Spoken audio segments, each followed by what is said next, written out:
Hey, you're listening to Soundside. I'm Libby Denkman. Every week I sit down with another journalist to talk about the biggest news developing right now and how it affects the Pacific Northwest. And my guest today has all of his front teeth, which tells me he is not a USA Hockey gold medalist, but boy, he's at the top of the podium when it comes to local journalism. Jim Brunner of the Seattle Times, welcome. Thank you so much for being here. Hey, thanks for having me in. I mean, you're no Jack Hughes. But you know what? I promise I won't smack you in the face with a hockey stick today. I'm only How about that? metaphorically bloodied up from time to time. from those tough interviews that you do. Okay, covering politics, it's a full contact sport often. Let's turn to our top story on Front Page. In a statement, U.S. Department of Homeland Security Secretary Kristi Noem says TSA and CBP, Customs and Border Protection, are prioritizing the general traveling population at our ports of entry and suspending courtesy and special privilege escorts. Oh, those courtesy escorts. Thousands of flights in and out of the Northeast are disrupted at this hour because of a big winter storm. But that comes after another kind of whiplash for frequent travelers. That is the TSA PreCheck program. It was suspended over the weekend, only to be unsuspended less than 12 hours later. The Department of Homeland Security announced Saturday night that as part of, quote, emergency measures to preserve limited funds during the partial federal government shutdown, PreCheck and the Global Entry program were going to be halted. The following morning, DHS said that Global Entry would be suspended, but PreCheck was operational. DHS Secretary Kristi Noem said in a statement Saturday that shutdowns have serious real-world consequences. So, Jim, I guess my first question to you is how many GOP members of Congress do you think got on the phone Saturday night upset about this PreCheck situation, and why the quick reversal? I mean, what stood out to you about this whole situation? What stands out? Yeah, I'm sure there was a lot of that, a lot of text going around, a lot of, with this administration, there's just a lot of chaos in general. And so to me, it kind of fits in with that. They've made a lot of announcements, and then they often will pull them back within the same news cycle. It makes it dizzying as a journalist and, for news organizations to cover at sometimes it's, we messed up or we didn't think it through. Sometimes it's we got a bunch of opposition and blowback, and sometimes a court said it's illegal. But it happens all the time with this administration. Yeah. It often feels, too, like it's like a dangerous thing to report an announcement that just comes out because, like, what this happened, you sort of alarm everybody. It's an announcement coming from the Department of Homeland Security. So you think that you can say, okay, we're going to get this word out to the public about what's happening. But then there is this sudden reversal, and then everybody's confused, and it's like you're contributing to a kind of misinformation. Yeah, it's something you definitely have to think through. With something as imminent and of the now as like what's going to happen if you go to the airport, I think it's important to let people know what they're saying and then immediately update it, when things change. It's harder on stories like some grant program where the money maybe coming in years from now, they're suspending or canceling. You almost want to wait a little bit to see if they actually follow through with it or if a court strikes it down. Yeah. This is a program that 20 million Americans have gone through to get the PreCheck security background check so they can go in that special line at the airport. I'm not one of them. Are you a PreCheck person? No, I've never been. I've thought about it. I've never done the PreCheck. I get mad at myself every time I go to the airport and I realize, I have not done the, relatively low lift of getting PreCheck in order to save some time. Part of the federal government has been shut down since February 14th. This kind of shines a spotlight on it. This is all due to wrangling over limits on ICE and the president's immigration crackdown. Democrats want to see more guardrails on what ICE is doing. Apparently, some of the biggest holdups have to do with masks for federal agents and judicial warrants instead of these administrative warrants that ICE has been saying are sufficient to, get into somebody's home. I mean, in terms of this negotiating tactic, it looks like, according to Politico, according to other folks who watch Congress much more closely than me, this was kind of a gambit for Republicans to say, okay, shutdowns have consequences, and therefore travelers are going to start to see it. But it looks like they kind of touched the stove and dialed it back. What do you make of that kind of negotiating situation? Yeah, and I'm not sure where they're going on the DHS funding. There's a ton of pressure, widespread pressure on Democrats from their constituents to not give any ground on this. And you've seen a real shift in the Democratic lawmakers' tone, I think, although some at the top are still saying things like, well, we need to make reforms instead of, tear the whole thing down, which is what a lot of the demands are now from the left of the Democratic Party, including, Pramila Jayapal and others. They're talking now about, last week I was reading that this is, that the Democrats might be shutting things down with the filibuster, but now there's some questions about that. And that gets into other business before the Senate, too. Yeah, absolutely. Wow, it's almost as though you knew our next story and provided me a perfect transition to our next story. And that has to do with something else that Congress is or is not able to get done. The president thinks you should have an ID to vote in our nation's elections. And I know the vast majority of Americans agree with him on that. And he wants Congress to move quickly to get it done. So the Trump administration is pushing hard for the passage of the Save America Act, which would require proof of citizenship to register to vote. It would add a voter ID requirement at the polls. It would stop a lot of mail-in voting. House Republicans passed the bill earlier this month. The Senate, that's another matter, though. Republicans don't have the 60 votes that they need, Jim, to get this across the finish line.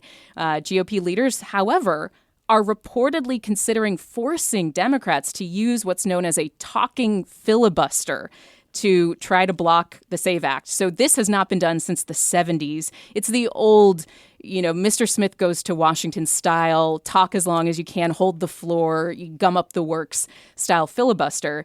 Majority Leader John Thune has expressed reluctance when it comes to this stuff to kind of break with precedent in the history of the Senate and do anything like a nuclear option for the filibuster. But you've been talking with local officials, Jim, about what the SAVE Act would do here in Washington, its impact here, setting aside whether or not it could pass. What did you hear when you reached out to those folks?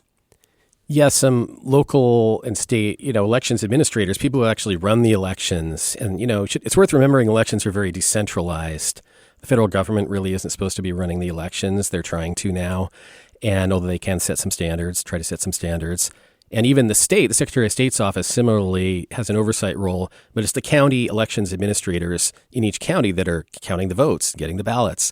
So King County Elections Director Julie Wise, for example, and others had a news conference last week that I went to, and they're very alarmed about this Save America Act. And I think with all the other things going on in the news, I think it might be creeping a little bit under the radar. And in part, that's like you said, because the Senate has indicated maybe there aren't the votes to overcome the filibuster. But it's worth considering what's actually in the legislation. And these elections officials were saying, Julie Wise was saying, look, we could really have 7-hour lines come Election Day because the Save America Act requires updated registration, or if you update your registration or if you newly register to vote, which most people don't take care of until right before the election, you would have to show a proof of identification that shows that you are a U.S. citizen. And most people are not, I wouldn't say most people, but there are millions and millions of people who don't have ready access to that kind of identification. And this is all part of the Trump administration's push to make it harder generally to vote, especially by mail. It could have real impacts in the state. Yeah.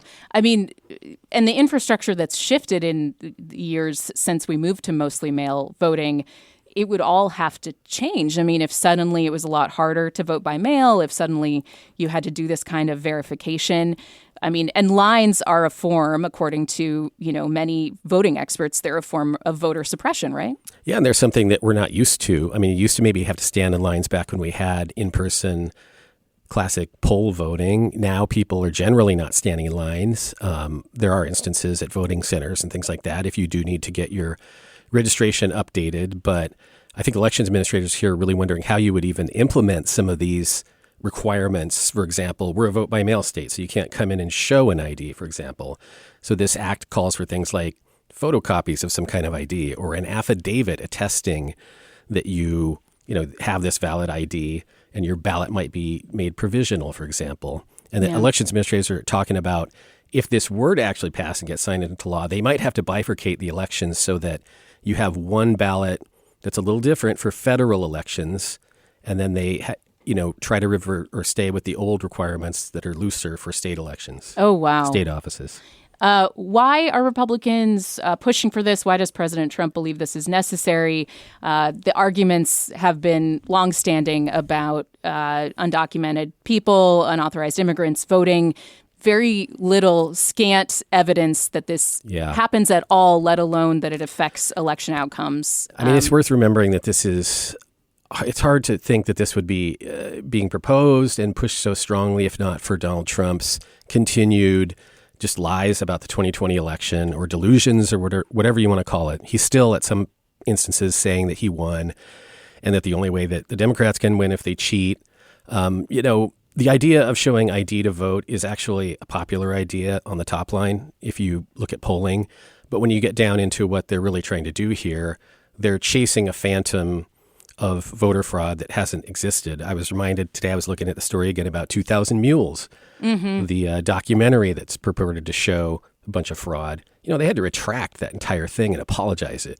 And yet there's still a bunch of people in one of the political parties that's part of their baseline beliefs. And that's what's really driving this. Yeah. And also looking forward to the really tough midterm election situation, especially in the House for Republicans. The New York Times reports that GOP proponents of the SAVE Act are openly saying that they cannot maintain control of Congress if they fail to act on the bill. So big power questions involved here.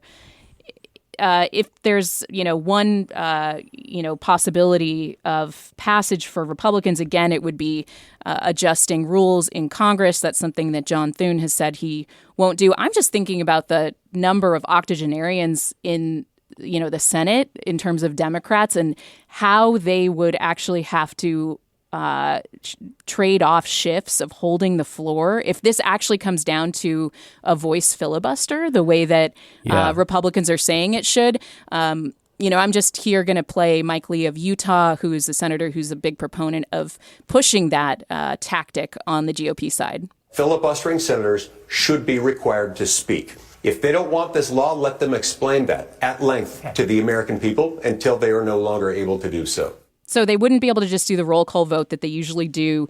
They would have to actually physically do these procedural moves where they hold the floor, where they talk for hours on end, where they trade off, when they're able to speak, things like that. Just kind of a remarkable moment if it really gets to that. Jim. It would be interesting, and it is the image that people have from history or famous movies and things like that. You could see Patty Murray and Maria Cantwell up there reading the phone book or something, or going on about unrelated bills. Yeah. The diaper thing, like the catheter thing, right? Where they just stand for hours and hours and hours. But it really just doesn't happen like that anymore. And part of that, I think, again, is because physically it's extremely demanding.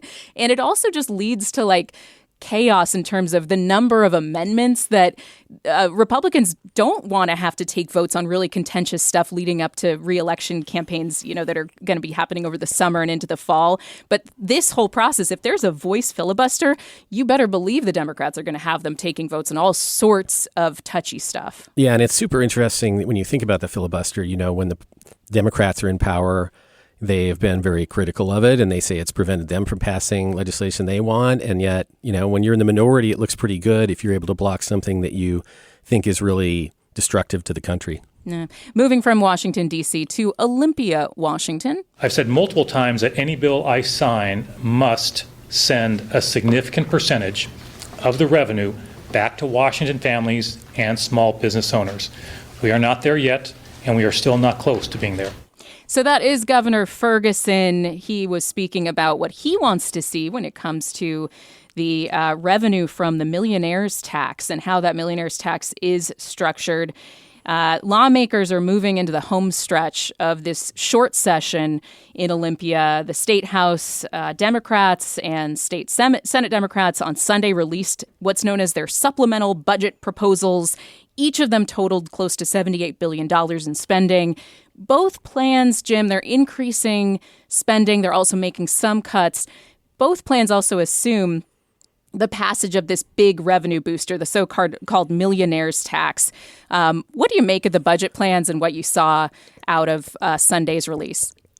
Yeah, this is really like a mid-year adjustment or mid-cycle adjustment on the budget, 2-year budget that they passed last year. Be careful, it gets really eye-glazy. I know, that's why I'm not going to go too into detail. Just know that so Jim in the understands. big picture, they are trying to count to some extent on the millionaire tax passing or the income tax on high earners. People are earning over $1 million.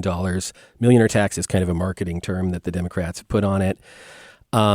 But in the short term, it doesn't really make a difference in the decisions they have to make right now, because even if this tax passes, it's going to get a legal challenge.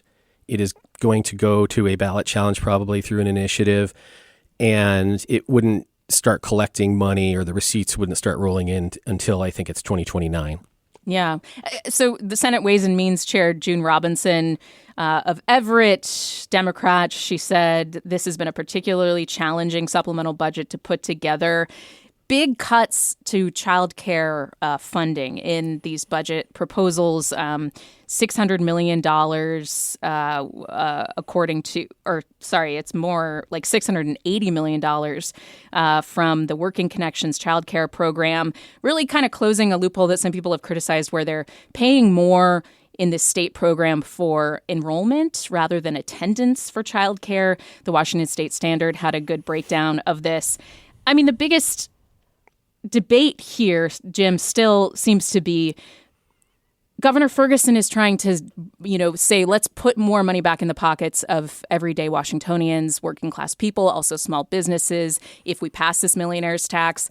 And I think the legislature would rather see bigger budget questions going forward fixed by this tax. It's not going to kick in for this most recent budget, and that's why they're looking at the rainy day fund, everything like that. I mean, where do you think this is eventually going to go? First of all, is there any question that the millionaire's tax, the income tax, I should say, is going to be passed? I mean, I would say the odds, it's likely it's going to pass. All the proponents had said they're moving forward this year. Even Governor Ferguson has endorsed it in concept. He just wants to put some guardrails on how the money is used. But there is a non-zero chance that it could blow up in the final week or two of the session as these questions of how much of the tax goes back, tax proceeds, which is like $3-4 billion a year, I think, how much of it goes back to taxpayers and how much of it is put into state government for services.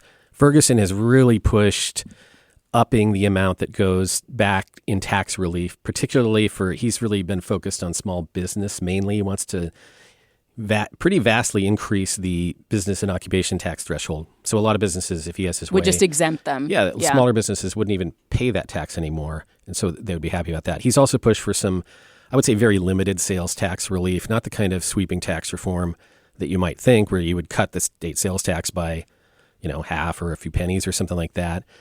He's also focused on expanding the working families tax credit, which is it's just a rebate that the state sends to people of, kind of lower incomes to make up for the fact that our state's tax code is regressive. But on the other side, the progressives are saying, well, if you give all that money away, we're just going to face these ongoing budget deficits. Yeah. That force us to make all these really tough decisions year after year. That's the push and pull that's going on right now. The Republicans have very little power in this state.